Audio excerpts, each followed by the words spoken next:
After creating your module, there are a few other properties that you're going to want to change. So you can access all of the properties for a module by clicking on the cog icon in the top right hand corner of the editing module screen.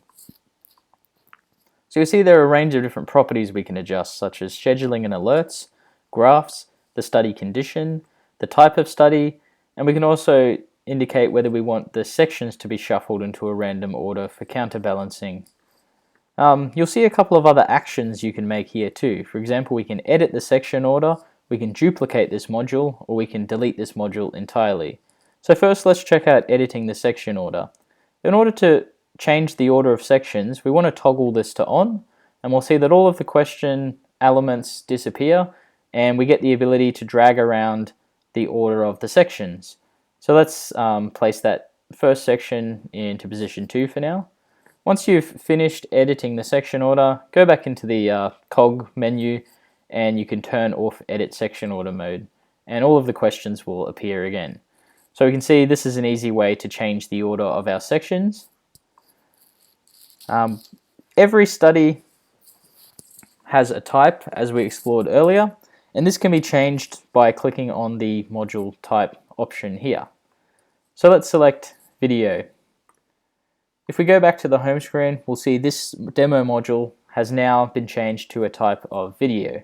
Again, all this does is indicate to the user the type of content that may exist within your module. You can also modify the study condition if your study has more than one condition, including randomization. For example, let's say you had a control condition and you wanted this module to appear only for the control condition. You would select it from this menu here.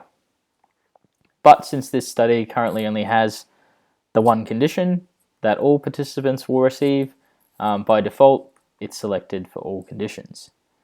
As I said, we can also select the Shuffle Sections option in order to counterbalance the sections when they're presented to the user. We can duplicate the module, which will create a copy of the module back on the module screen. As you can see, it's a carbon copy, so this is great if you have a range of different modules that have slightly different content types within them, so you can easily create a whole range of them and just make the slight edits as necessary.